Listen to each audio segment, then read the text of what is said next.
Hello everyone, welcome once again in English class. आज मैं गली में घूमता हुआ आपको पढ़ाऊँगा और देयर और इट के बीच में डिफरेंस बताऊँगा।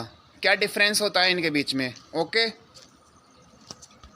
क्योंकि एज ए डमी सब्जेक्ट के रूप में अगर हम यूज़ करते हैं, देयर और इट दोनों ही डमी सब्जेक्ट हैं, लेकिन बच्चों को ये कन्फ्यूज़न है, सर जब दोनों ही ये डमी सब्जेक्ट हैं तो क्यों ना हम दोनों को एक ही सेंस में देयर भी यूज़ कर सकते हैं, इट भी यूज़ कर सकते हैं। लेकिन ऐसा नहीं होता।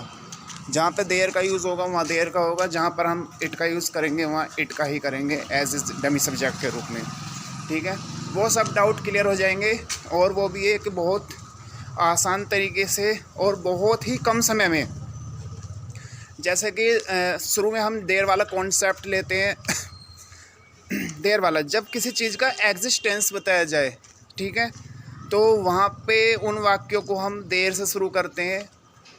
देयर से शुरू करने का एक रीज़न ये भी है, जैसे कि किसी सेंटेंस को एक सार्थक अर्थ देना। सही है, जब किसी चीज़ का सेंटेंस का अर्थ पूर्ण ना निकले तो उसको एक पूर्ण अर्थ देने के लिए हम एज ए डमी सब्जेक्ट के रूप में हम देयर का यूज़ करते हैं। Okay, are you getting my point. जैसे कि एक राजा था, तो ए किंग वाज, ये बिल्कुल गलत हो जाएगा, ठीक है। ए किंग वाज, हाँ अगर इसमें कॉम्प्लीमेंट आगे होता तो जब तो हम बना सकते थे, लेकिन इसमें आगे का तो कॉम्प्लीमेंट है ही नहीं। बिना कॉम्प्लीमेंट के कैसे बनेगा, नहीं बनेगा ना। एज ए सब्जेक्ट के रूप में हमें वहाँ देयर लेना पड़ेगा, सही है।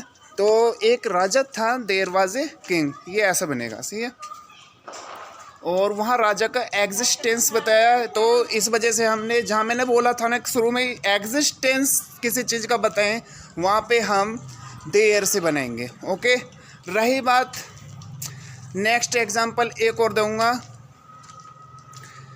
एक बार एक शेर था, एक बार एक शेर था। Once there was a lion, once there was a lion, okay. बहुत ही आसान तरीके से आपका देयर वाला कॉन्सेप्ट क्लियर हो गया होगा। और ऐसे ही हम गली में घूमते हुए आपको पढ़ाएंगे, और वो भी एक बहुत ही आसान तरीके से। अब हमारा नेक्स्ट कॉन्सेप्ट है, बच्चों के देयर समझ में आ गया, अब हमारा है इट वाला समझाना। क्या समझाना? इट वाला कॉन्सेप्ट समझाना। देखो, इट भी हम एज ए सब्जेक्ट के रूप में अगर हम शुरू में रखते हैं तो वो एक डमी सब्जेक्ट के रूप में होता है।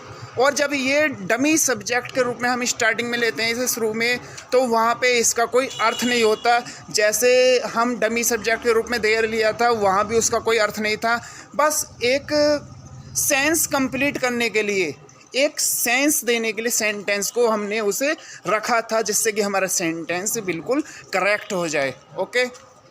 तो अगर हम बात करें इट की, जहाँ पर डे की बात हो, टाइम की बात हो, डेट की बात हो, या वेदर की बात हो, या मंथ की बात हो, या ईयर की बात हो, वो वाले सेंटेंस हम इट से शुरू कर सकते हैं।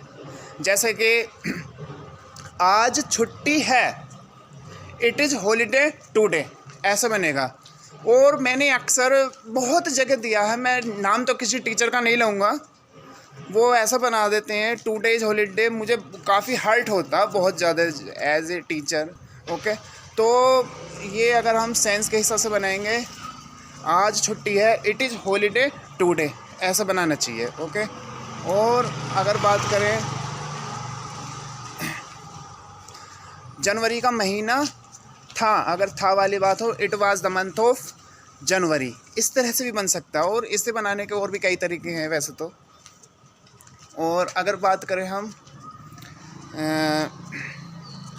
टाइम की, मैंने टाइम भी बताया ना, टाइम भी इट से बन जाएगा। जैसे कि 3 बजे हैं, इट इज़ 3 o'clock, कैसे बनेगा? It is 3 o'clock, okay. आप समझ रहे होंगे, बहुत ही आसान तरीके से मैं समझा रहा हूँ।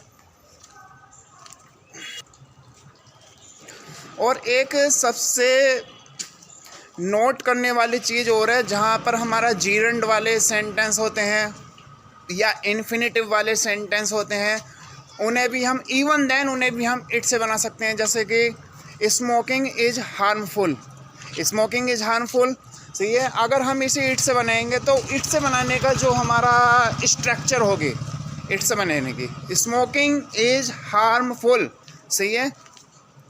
इसे अगर हम ईंट से बनाएंगे तो कैसे बनाएंगे, it is harmful to smoke, कैसे बनाएंगे, it is harmful to smoke, सही है। ओके ओके वेल, और नेक्स्ट वीडियो में हम पढ़ाएंगे ऐसे ही घूमते फिरते। और भाई एक चीज़ है, मैं कई सालों से पढ़ा रहा हूँ, मुझे अपने ऊपर पूरा कॉन्फिडेंस है, आज तक मेरे पढ़ाए हुए में कभी गलती नहीं हुई। कई साल मतलब 10 साल हो गए मुझे पढ़ाते हुए, और जब पूरा कॉन्फिडेंस है तो ज़रूरी है कमरे में बैठ कर पढ़ाना, हम तो गली में भी पढ़ा सकते हैं, फुल कॉन्फिडेंस होना चाहिए। ओके वेल, नेक्स्ट वीडियो में जल्दी मिलेंगे आपसे।